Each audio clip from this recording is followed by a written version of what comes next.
Guess who's back? Back again. Guess who's back? Tell a friend. Guess who's back? Guess who's back? Guess who's back? Guess who's back? Guess who's back? Guess who's back? Guess who's back?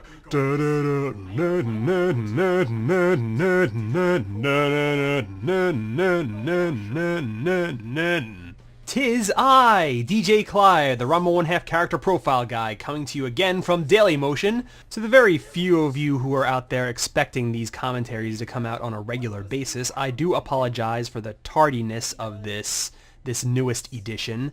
And I also apologize that this is not the Ranma Saotome profile that I'm doing a commentary on here, as promised. But I've been away for so long, it's been over a month since I've done one of these things. And I want to try to get back into the game before I tackle such a big project such as that. So I thought that I would go with this smaller project, The Washerwoman, which was not a small project by any means. This is actually a much larger project than it had any reason to be. The reason why I even did this character was basically on a dare from my co-patriot at JW Studios, Jara White. He had been dropping in my inbox, on a regular basis, requests for this character, dating 2 years before I even, started this profile. And I just wrote it off like, ha ha ha, very funny. There's no way I'm going to be able to do a normal-sized profile on such a bit character who barely ever said a word in the series. But basically, the story went that I had pretty much done every character that I could possibly do, and I was really coming close to the end, and I just entertained the idea of doing a washerwoman profile. I said, okay, well, maybe I could do a quick 4-minute profile on this character because there really is not going to be a whole lot to say about her, but I knew that I had to tackle this profile from a unique direction. I had to put a little bit of a spin on the character to prolong the profile and to make it, interesting. One idea that I had was it had to involve Tobias and his or her friends. There goes the mystery of Tobias's gender again. And because it's an old biddy who might be rich, you don't know. So any profile that involves an old woman, usually Tobias pops up in. So I definitely had to have Tobias show up, at least. I also thought that this would be a great opportunity to bring Camilla in, who was a character that I had just perfected. My wife and I went to an aquarium one day and we bought the penguin head there, and on the car ride home I was just fleshing out the character and both of us were just laughing the whole way home, just like all the strange things that would come out of his head, that he's a self-made millionaire and that he's a man of industry and he sounds kind of like George Bush. Camilla might be the most fleshed out puppet character that I have. There really is so much going on with that character, that he's so obsessed with technology, that he's kind of got a crush on Tobias, and that he's got lockjaw so he can never fully close his mouth, and of course there's the whole thing where he goes blap-adapt after every long sentence. Just a lot going on with that character, and for the longest time he was just sitting in a corner collecting dust, and I'm like, okay, I really have to use this character for something. So anyway, there was that idea, and what we're watching right now is another direction that I was planning on attacking this profile with. Just the very meta style of DJ Clive not knowing what a washerwoman was, so he's going to make some phone calls to all these different Ranma 1/2 character profile characters. You see a lot of the characters that I play, like Balpine Jacaminas, Ungus Gakavester, and I was even going to reach out to people who didn't normally appear in these things, like Jara White, and you'll see 89 Anime Night coming up. These scenes were a little difficult to do because I was reading my lines off of a cue card that was posted like in front of me on the opposite wall, but I had to leave silence there for people to make responses, and I had to leave enough silence for them to be able to adequately answer me. It was especially difficult with the characters that I was playing myself, like if I was talking to Balpine, because I had to have their audio playing very, very low in back of me. I had their videos playing on an iPad, that was on the table next to me that's out of view. So I had to basically answer myself as I was asking myself questions, and it was very, very difficult to get the timing down. A lot of the times with the like with Jara and 89 Anime Night, I had to slow down the video to make things adequately match and flow correctly. But it's so slight you barely even notice it. You wouldn't even notice it if I didn't if I didn't tell you beforehand. Alright, coming up after this is 89 Anime Night's portion of this. This might be my favorite part of this profile. To those of you who don't follow this guy is an animeologist, as he calls himself. As you see his shirt, I really need to make a DJ Clive t-shirt. I know one person who would buy one. Me. Going with the whole meta theme of this profile, 89 Anime Night was one of my regular viewers from the very, very beginning who was just waiting on pins and needles for the Ranma Saotome profile.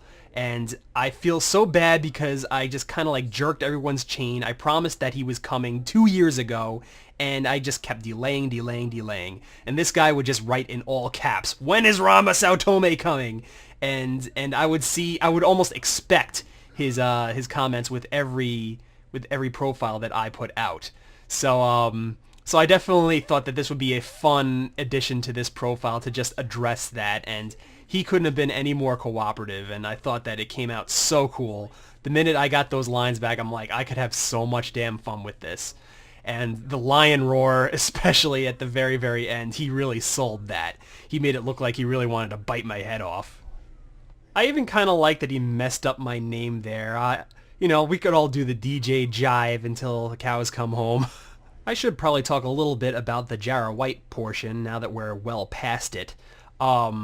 I didn't give him really any script. I just gave him a basic guideline of what to say, and he came up with some pretty good stuff. If I remember right, he gave me like a 12-minute long video of just him riffing on the washerwoman. The joke was basically that he was just going to talk and talk and talk so much technobabble that DJ Clive would just kind of tune him out and just be like, alright, when is he going to shut up about this? All I wanted was a simple answer. And he couldn't have done that any more perfectly. He went to the whole bit about the iron and the ferric iron. And then he went off into fantasy territory, what would happen if the Pale of Preservation were involved with this. And it was enough rapid-fire information to make anybody's head explode. And to hammer the point home, I added the Pee-wee's Big Adventure theme in there to just make it seem like it was just droning on and on and on. And I think that might have been one of the things that got this profile kicked off, so you can't watch it on a mobile device. I don't understand that rule. I think that rule is just absolute hogwash, and maybe that's a rant for a future commentary. Now, what we're watching here is basically the meat of the profile. This is Tobias and Camilla explaining who the washerwoman is and what a washerwoman does.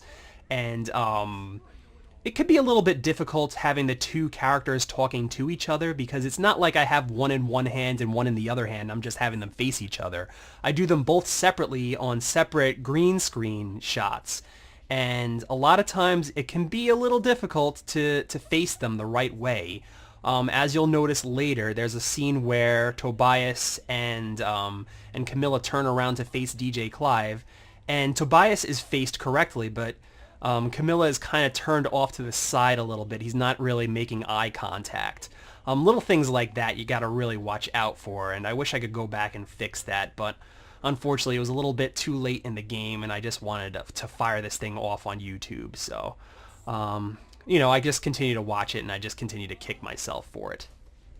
Alright, the scene that's coming up, which involves the alien, which is actually an oyster puppet, this puppet is so difficult to work. Well, for one thing, it actually is very, very smooth. There's a little lever on the bottom. It's very, very close to the head, so I have to keep the puppet very low so you don't see my hand. But the inside of the mouths of these puppets were green, so I couldn't, I had to do something about that because otherwise you'd see right through them because they're in front of a green screen. So on this one, I had a little sticker that I shoved into his mouth, and I just kind of cut it into a mouth shape, and it worked pretty good, but it also made the lever a little bit sticky, so it was kind of hard to operate that puppet because there was this very thick sticker in there, and the sticker was ripping, so I also had to make sure that, I got the lines right, the first time. Otherwise, prolonged use of this puppet was just going to make it, worse and worse. The thing that really sucked was the profile that I did before this. The Great King Jellyfish profile involved a similar puppet, which was a clam, or a scallop actually. Now, knowing nothing about model paints, I went to the store and I picked up this viscous pink model paint, and I painted the inside of the mouth, and I left it, outside to dry for like 5 days, and every time I checked on it, it was never dry. It was just soaking wet and sticky. And right now the puppet is sitting right in back of me. It's a couple months later, it might be 6 months now, and that paint is still wet, if you could believe it or not. So every time I used this puppet, the mouth would stick because it was just so sticky inside. It turns out that this was some kind of paint where I had to add water to it, and I didn't realize that when I bought it. So unfortunately the mouth looks terrible. I hated having to ruin this perfectly good puppet. But unfortunately the inside of their mouths were all green and I couldn't use them. Now, coming up here is the Wonder Woman video that I did for the Washerwoman, and this was my first ever idea on how to tackle this character. I thought I was going to do it in a whole Wonder Woman theme, like 70s style, but unfortunately when the new ideas came around, I kind of just pushed that to the back of my mind and said, alright, well, I'm going to nix that. I didn't even know how I was going to do it anyway. But the thing is, when I went this back and forth style between Tobias and DJ Clive, I had a gap that I had to fill. There was one scene where, the scene coming up where DJ Clive is kind of down on his luck and he turns to drinking. There was nothing to go in between the prior scene with Tobias and Camilla talking. So I had to stick something in there. So I just said to myself, well, what about that Wonder Woman idea? Maybe I just make that, that quick video. And it turns out I had a nice little template in my Avid software that kind of looked 70s and kind of looked comic booky. I found a nice karaoke version of the Wonder Woman theme, and I belted it out, changed the lyrics, of course, to fit the character, and I think it turned out pretty well for a little shorty short. And a lot of people responded to it, so hopefully it didn't stick out that I was just trying to fill up a gap. That was basically creative spackle. Now, a lot of times I do these things to entertain myself rather than, I hope that the viewers are entertained by it at least. I would just imagine that the sheer notion of DJ Clive talking to these strange puppets might be amusing to a viewer, even if they don't know exactly what they're talking about. And in this instance right here, where they mention a rape whistle and all of a sudden DJ Clive just has this epiphany, that's because in the Magic in the Town of Chen show that I used to do, which starred Randolph D. Bortsfield, one of the regular characters in these character profiles, who DJ Clive's about to talk to here, he plays the rape whistle professionally. He actually plays it as a musical instrument and was in a band in one of our storylines. So, yeah, so that's where that whole gag came from, and a lot of people, I'm sure a good 99.9% of the viewers, would not know that. So I just stuck that in for that, those hardcore fans who saw all my old stuff that I posted. I even went so far to green screen a shot of our old house in the background where Randolph is standing here. That bluish room with that ugly painting there, that's the room where we did the majority of the shooting for Magic in the Town of Chen. That's where they always were. So I thought that I would just stick that in there to make it look a little bit more authentic. And I guess with that ends the Washerwoman profile, a profile that I was very happy I was able to squeeze in at the end. This profile was unique in that I went into it with 3 different ideas and I didn't know exactly which way to go, so I ended up going with all 3 of them, and they all just kind of wove together like really, really neatly. I was able to get Tobias and Camilla in there. I was able to get the whole thing with DJ Clive talking to all the different characters on there. I was able to get a little bit of that Wonder Woman 70s atmosphere in there. And it never felt muddled. It never felt like just a bunch of crap being thrown up against a wall. It did feel a little bit like a variety show in that, like, you never knew what was going to pop up on screen next, and I kind of like that about this profile. It's very, very different. But, you know, at the same time, it was very informative, and it stayed on track as far as describing the character, and, you know, it was never, like, the theatrics never took over. It was always about the washerwoman. Yeah, I decided to put this warning up here because I didn't know how people were taking all the flashing imagery that was popping up in these little interim videos that I was doing here. And this one was the worst offender. Like, at the end, it gets a little bit intense as far as DJ Clive just fritzing out when he pops up out of the bed. And soon you'll see, there he is, there's Ostromouse. That's the last remaining alumni I think I had left to cover in this profile. I think his appearance is kind of welcome in that this profile ended up being a casting call of all of the characters that I've created for these things. Even if it was a bit unintentional, it was like their way of all just coming out and saying one last goodbye to the viewer because they weren't going to be seen again after this.